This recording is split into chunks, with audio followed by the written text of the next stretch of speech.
믿음의 특징은 세 가지로 말을 할 수 있을 것 같아요. 이 아브라함을 통해서 바라보는 것.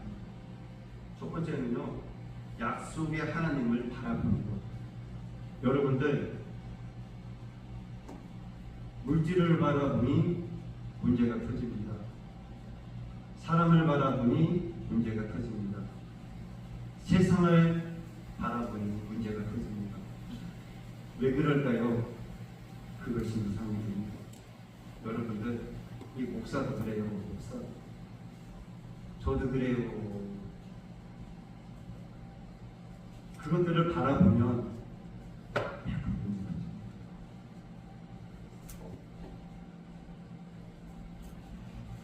그리고 두 번째는요, 믿음은 나 자신의 약함을 인정하는 것입니다. 여러분들, 하나님 앞에 여러분이 똑똑하면 얼마나 똑똑하고요. 제가 여러분, 하나님 앞에서 우리가 잘났으면 얼마나 잘났습니까? 하나도 0%도 우리는 잘난 것도 없습니다. 나약함을 인정하시길 부탁드립니다. 저는요, 가면 갈수록 너무너무 약한 사람임을 제 자신이 고백하는 거예요. 그리고 마지막으로 세 번째는 무엇일까요? 믿음이라는 것은 하나님의 능력을 확신하는 사람. 아멘. 그러면서 그분을 두려워하는 거예요. 그분은 무서워하는 거예요. 내가 잘났고 내가 똑똑하고 나는 괜찮은 것이 아니라 그분이 무서운 거예요. 그분이 두려운 거예요. 그러니 하나님의 말씀 속에 있는 일꾼들은 하나님 앞에서 회개하는 거예요. 여러분들, 이스라엘 왕중의 왕 다윗이 맥없이 왜 회개를 했겠습니까? 왕중의 왕인데. 그런데 그는요, 하나님 앞에서 밧세바를 범한 이후에 그는 기도하고 하나님이 아들을 데려가자 그는 철저하게 회개합니다. 또 문제 속에서 그는 하나님 앞에 혼자 울며 섭니다. 회개합니다. 그리고 하나님의 은혜를 구하는 그러면서 그들의 모두의 삶을 되돌아보면 그들은요, 하나님의 능력을 확신합니다. 그리고 그들이 마지막으로 한 삶의 결정적인 행동,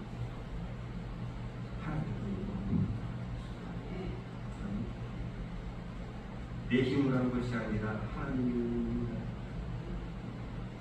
하는 거예요. 그래서 하나님의 상속자들은요, 바랄 수 없는 중에 바라는 자들이라는 것이죠.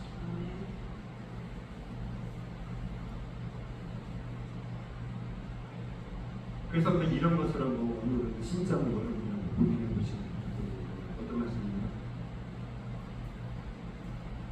우리 믿음의 사람들의 삶이 상황, 환경을 기준으로 살아가는 삶이 남는 것인가? 아니면 하나님의 말씀 약속이겠죠? 이 은혜를 기준, 중심으로 살아가는 삶이 남는 것인가? 후자입니다. 그런데 우리는 그 비중을 어느 쪽에 많이 두느냐 하는 환경과 상황을 우리는 비중을 많이 두고 살아갈 수가 있습니다. 가능해요. 그것이 틀렸다고 말하는 것은 절대로 아닙니다. 그런데 이 성경을 보니까 성경의 인물들을 하나하나 비교해보고 대입해보고 해보니 하나님이 사용하신 이 사람들, 오늘 이 4장에서 아브라함과 바울이 나오는데요, 그들의 삶을 기준으로 볼 때 그들은 상황, 환경을 기준으로 살아가는 것이 아니라 약속, 말씀, 그 하나님의 은혜를 기준으로 살아가는 것입니다. 저와 여러분도 이렇게 살아가게 되는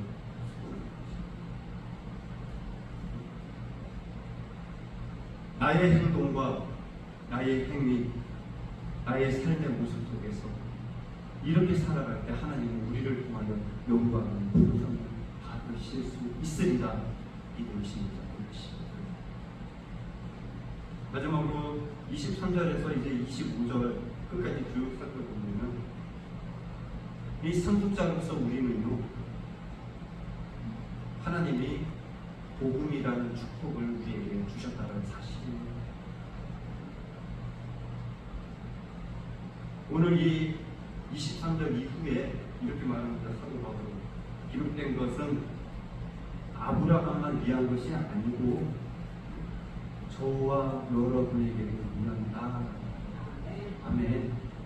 하나님의 말씀은 목사님만 위한 것이 아니라 본사님만 위한 것이 아니라 여러분 모두를 위함이라는 것이다. 나를 위해서 하나님의 말씀을 주셨다라는 것. 그래서 우리는 예수 그리스도를 믿음으로 의롭다함을 받습니다.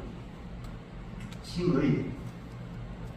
그냥 인정받은 것이 아니라 믿을 때 믿고 인정받은 것을 끝나는 것이 아니라 행동으로 변화가 있고 내 노력이 있고 내 희생이 있고 그 삶이 상속자의 삶이라는 것입니다.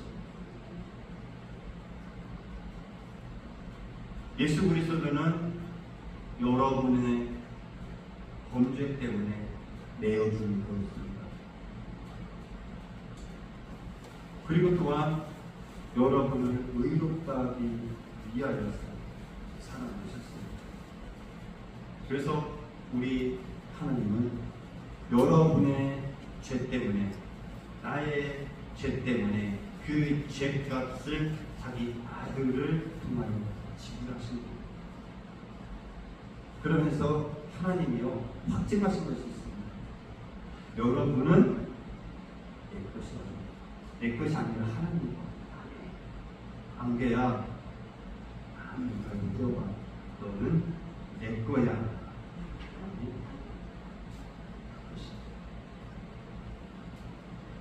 상속자라는 것은 그냥 재산을 받았다는 것이 아니라 여러분들 하나님 것이라는 것입니다.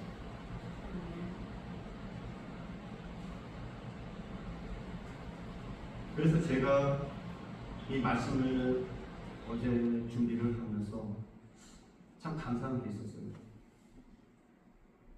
어떤 말씀이냐? 참 그래도 감사. 하나님이 자기 것이라고 하시면 감사합니다. 세상이 버려도 환경이 나를 버려도 하나님은 그래, 그래도 너는 내 것이야. 아멘. 세상에서 우겨싸고 당하여도 그래, 너는 내 것이다. 칭의, 의롭다 하시는 여러분들 믿음으로 주어집니다.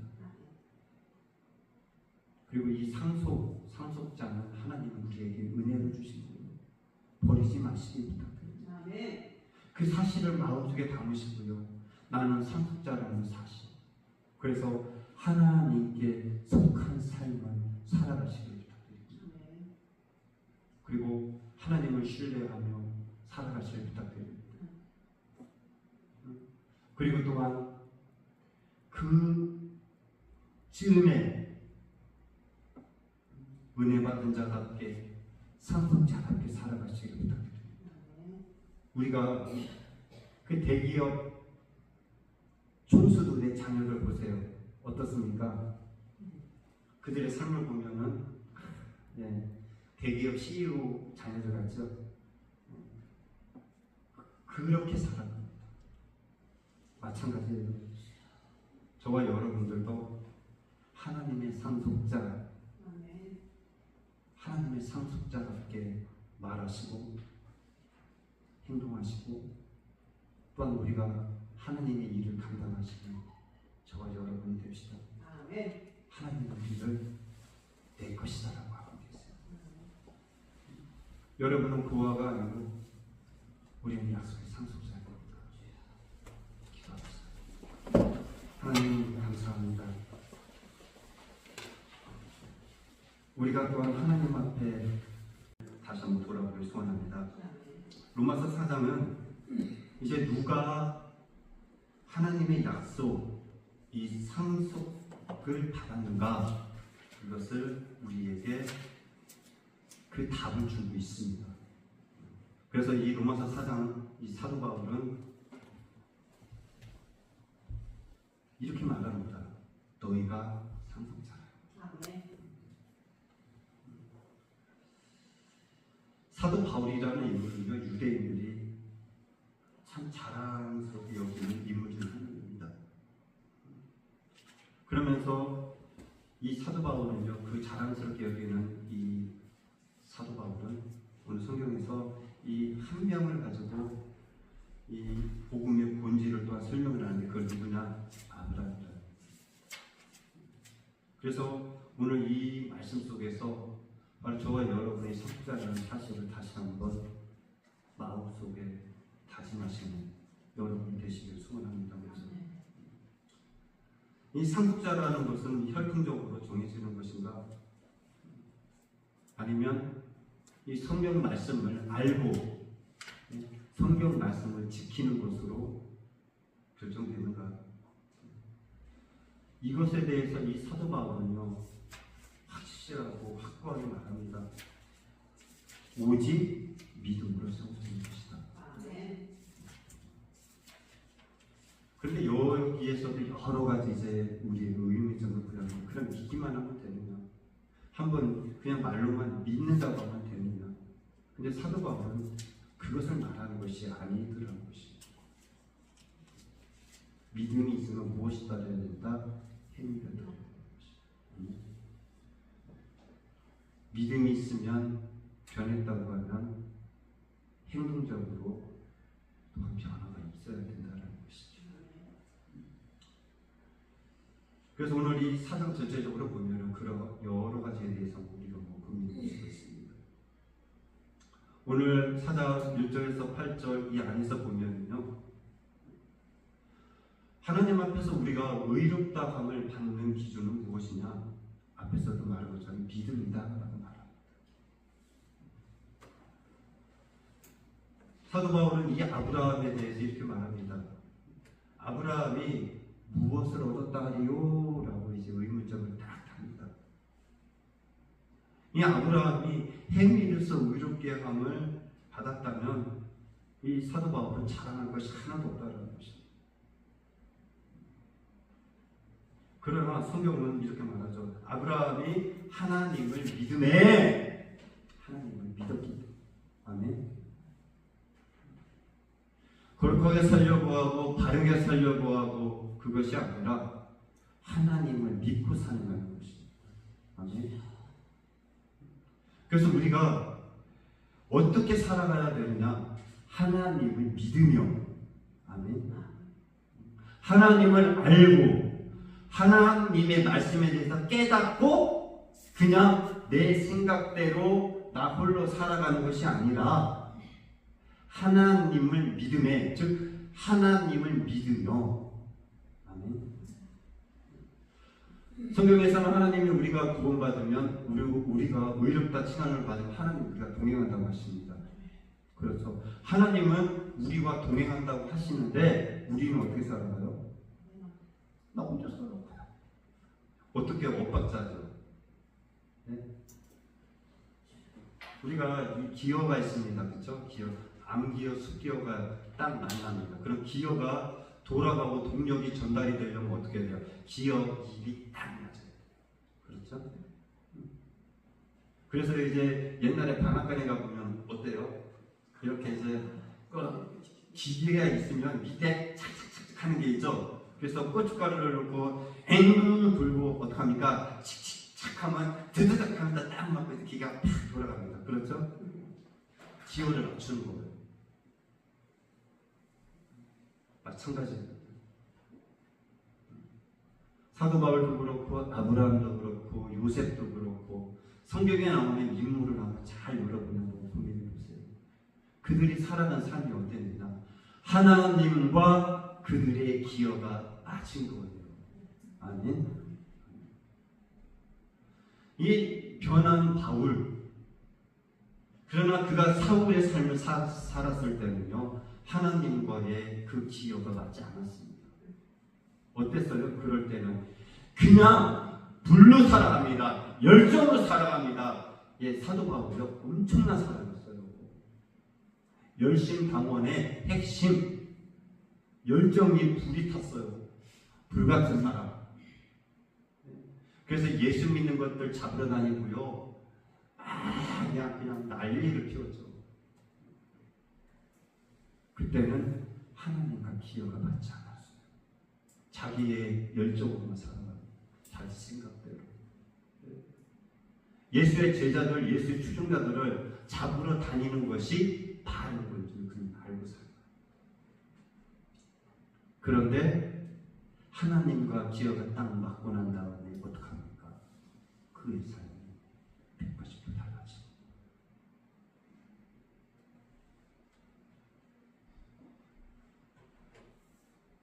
오늘 성경 그러한 변화를 겪은 사도 바울은요, 아브라함이 하나님을 믿음에 이것이 그에게 의로 여겨졌느니라 이렇게 말을 하는데, 의로 여겨졌다라는 것은요, 이게 원어적으로 잘 살펴보니까요 기가 막힙니다. 여러분들, 하나님께서 의로 여겼다라는 이 여겼다라는 게 어떤 의미냐? 회개라고. 이해가 됩니까? 회개의 의미의 용어예요. 헬라어. 다시 말하면은 아브라함이 하나님 앞에 회개했다라는 거예요. 아멘. 믿고, 예, 하나님 저 믿을게요가 아니라 그가 하나님 앞에 회개했다.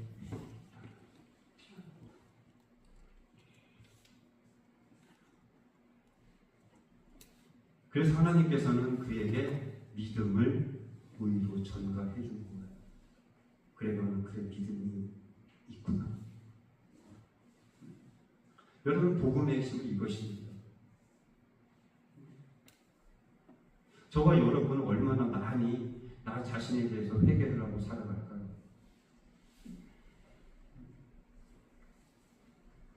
다윗도 그렇고요. 성경에 보면은 하나님께서 사용하시는 인물들요, 참 실수도 많고 문제수성이죠. 성경에 보면 하나님의 사람들, 피 흘린 사람 많습니다. 그렇죠? 근데 그들 특징을 보면 또한 하나님을 사용하시는데 회개도 무지무지하게 많이 합니다. 잘못도 하지만 하나님 앞에 자꾸 가고 하나님 앞에 울고요. 다시 말하면 그분을 붙잡는 것입니다. 아멘.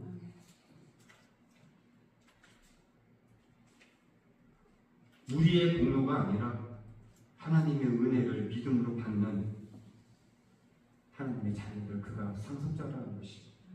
아멘. 또한 그렇게 되기 위해서는 저와 여러분의 무엇이 필요하느냐? 믿음이라는 것이죠. 그러면 이 상속자는 어떻게 주어지는 것이냐? 이 9절에서 15절에 보면요, 성경에서는 은혜로 우리에게 주어지는 것이다 말을 하고 있습니다. 6절 한번 다 같이 읽어볼까요? 4장 6절 시작. 일하는 것이 없이 하나님께 의로 여기심을 받는 사람의 복에 대하여 다윗이 말한다. 다윗이 이렇게 말했습니다. 7절에서 쭉 보면 쭉 15절까지 쭉 보면 하나님께 의로 여기심을 받은 것은 은혜야. 막내 아들로 태어난 다윗, 가정에서 버려진 다윗, 부모도 버린 다윗, 형제도 버린 다윗, 무시했습니다. 못난 막내였습니다. 키도 작습니다. 여러분, 가정에서 버려졌어요. 가정에서 뒤뚱거리였어요, 다윗이. 그런데 하나님이 그에게는 집중합니다.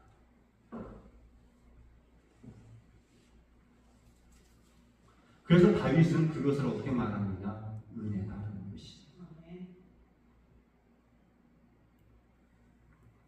또한 이 사도 바울은요, 오늘 이 말씀 속에서 이 할례의 문제를 또한 거론하고 있습니다. 아브라함이 의롭다 하심을 받은 것은 할례 이전이었습니다, 여러분들.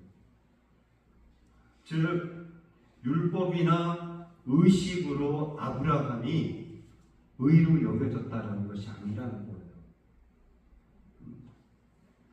바로 약속을 믿었기 때문에. 아멘.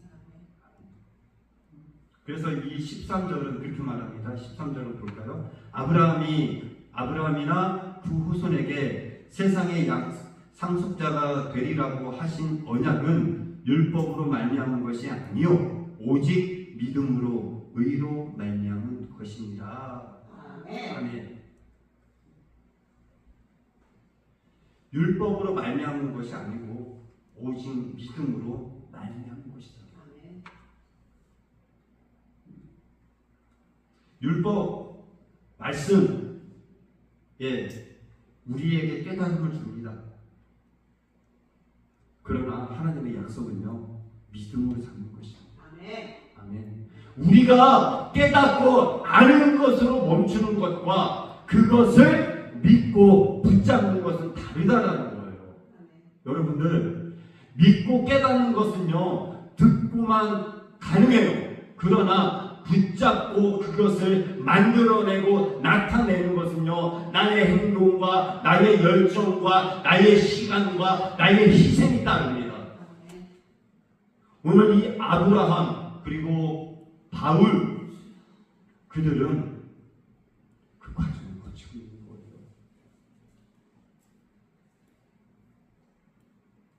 믿음으로 붙잡는. 사도 바울은 다메섹 도상에서 이제 예수를 만나지 않습니까? 그렇죠? 그런데 거기에서 끝나고 또 이제 열심당으로 돌아갑니까? 잘 한번 생각해 보세요. 자, 다메섹 도상에서 예수님을 만나서 엄청난 경험을 합니다. 눈이 갑자기 확 가고요, 앞이 안 보이고요, 막 걷지도 못하고요, 난리가 납니다. 그래서 그것을 이제 어떻게 치유함을 받습니다. 다시 눈을 보게 됩니다. 그래서 그가 깜짝 놀라고, 야, 내가 잘못 살았구나. 그가 회개했다라는 거예요. 그리고 그가 누구를 쫓습니까? 이제 예수를, 복음을 쫓는 거예요. 변화라는 것이 나타나는 것이. 자, 이제 완전히 봄이 됐습니다. 그렇죠? 봄이 됐다라는 것을 어떻게 합니까? 날씨만 따뜻해진 거라 합니까? 날이 따뜻해지는 거 어떻게 해요? 막 이제 꽃이 피고 풀이 크고 싹이 나고 막 그러죠? 마찬가지예요. 저와 여러분에게도 이와 같은 은혜가 있기를 소원합니다. 그리고 상속자는요 16절에서 22절 안에서 보면은 오늘 이 사도 바울은 바랄 수 없는 중에 바라는 자들이 된다라고 말을 합니다. 아브라함이라는 인물은요 현실적으로 보면은 참으로 힘든 사람이었습니다, 여러분들. 아브라함은요 인생이 어쩌면 참으로 힘든 사람이었어요. 젊었을 때 할아버지가 죽고 아버지가 죽고요, 가정을 이끌어가야만 됐고요, 그리고 또한 아픔이 있었죠. 아들이 없었어요. 아내를 사랑하는데, 아내가 너무너무 귀하고 좋은데, 아내와 같이 열심히 사랑하는데, 하나님을 믿는데 그에게는 아들이 없었어요. 그래서 그들은 어떻게 합니까? 우리는 이미 우리 몸을 죽었다, 즉 포기했다. 그러나 그들은 하나님의 음성을 듣고